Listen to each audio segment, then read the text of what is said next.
De l'autre côté de la rocade, à 800 mètres des premières habitations et de la zone commerciale, se tiendra la nouvelle maison d'arrêt. Des travaux nécessaires pour l'Aube, selon le préfet.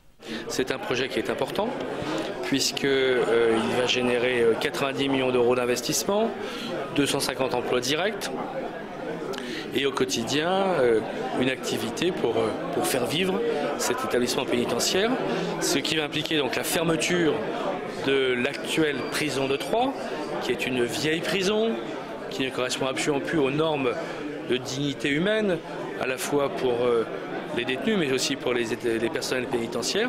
Et donc il est urgent de fermer cette maison d'arrêt et de reconstruire un nouvel établissement moderne qui corresponde à notre façon de vivre et de concevoir la détention au XXIe siècle. La maison d'arrêt aura une capacité de 400 détenus contre 145 actuellement à Troyes. Des détenus purgeant des peines de courte et moyenne durée, différent donc de la maison centrale de Clairvaux. Un projet qui a séduit la municipalité de Lavaux. Quand on me l'a présenté, donc la première chose que j'ai fait, c'est que j'ai réuni mon conseil et l'ensemble des conseillers a approuvé ce projet, je dirais, après bien sûr diverses explications entre nous.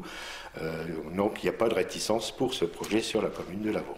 En chef d'entreprise, je vois aussi un avantage, c'est que ça va être quand même, je dirais, le projet de la décennie, je veux dire, au niveau travaux. Sur une surface de 18 hectares, la prison en occupera 12. Le reste du terrain accueillera des bâtiments pour le personnel et une route d'accès.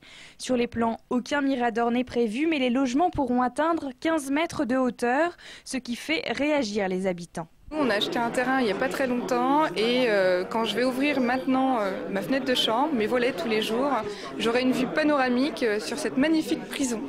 C'est très gênant, on va certainement mal dormir la nuit parce qu'on va se sentir en insécurité. C'est très gênant pour l'avenir de nos enfants, l'avenir de notre commune.